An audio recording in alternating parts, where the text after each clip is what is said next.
Bom dia, meu nome é Amélia Bezerra, eu sou do terceiro ano A, sou do Colégio Adventista da Alvorada. Eu iria aparecer no vídeo, só que o modelo de vídeo não estava sendo suportado, não ia conseguir passar.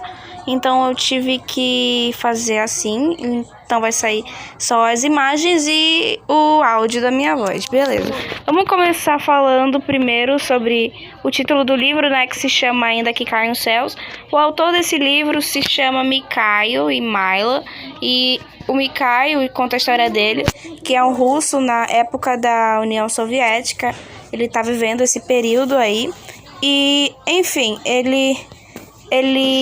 a sua família é adventista do sétimo dia, e a denominação adventista entrou através do seu avô. E ele é perseguido, né? Ele vive por perseguições por conta dele professar a fé dele, e na época a União Soviética, o governo aceitava apenas o ateísmo, né? Então ele mesmo assim não deixa de professar a fé dele. Esse livro ele aborda muito sobre a coragem que a gente deve ter para confiar em Deus.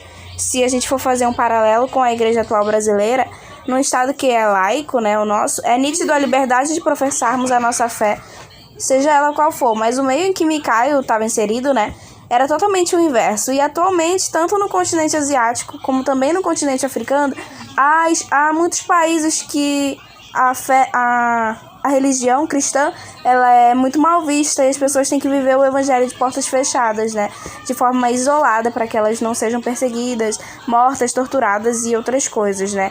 A gente pode contextualizar essa história na atualidade usando 3 versículos, na verdade bem mais, só que eu separei apenas 3. O primeiro fica lá em João 16:33, que diz: "No mundo tereis aflições, mas tende bom ânimo, pois eu venci o mundo", né? Mikhail, ele passa por várias aflições, só que ele tinha bom ânimo, porque ele sabia que a maior guerra de todas, que era a guerra contra o pecado, Jesus já tinha vencido. O segundo fica lá em Lucas 23:34, que Jesus disse: "Pai, perdoa os pecados, pois eles não sabem o que fazem". No contexto de Mikhail, o governo realizava várias truculências, né? Só que ele era posicionado, Mikhail, ele sabia que aquelas pessoas não tinham noção do que realmente estavam fazendo, né? E o terceiro é em Mateus 10:28, que diz: "Não temam os que matam o corpo e não podem matar a alma. Temam aquele que pode tanto matar o corpo, que pode mandar o corpo e a alma para o inferno". Ou seja, né, o autor ele tinha a convicção de que, apesar do governo poder fazer várias coisas, eles não tinham o poder de tocar na alma. Somente quem tem esse poder é Deus, que foi ele que criou, né? E um tópico que a gente pode refletir a partir dessa leitura é o preço de servir a Cristo, né? No Brasil, ainda podemos dizer que somos cristãos sem medo nenhum, né? As pessoas parecem que virou moda dizer que é cristão.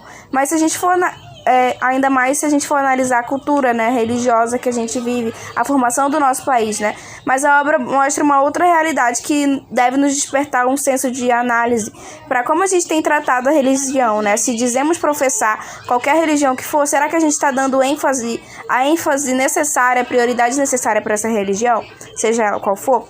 E as 3 críticas que eu tenho para fazer: a primeira é que é uma ótima leitura para quem deseja ser missionário, ainda mais se for em um país onde a religião não é tão bem vista ou não é aceita de fato.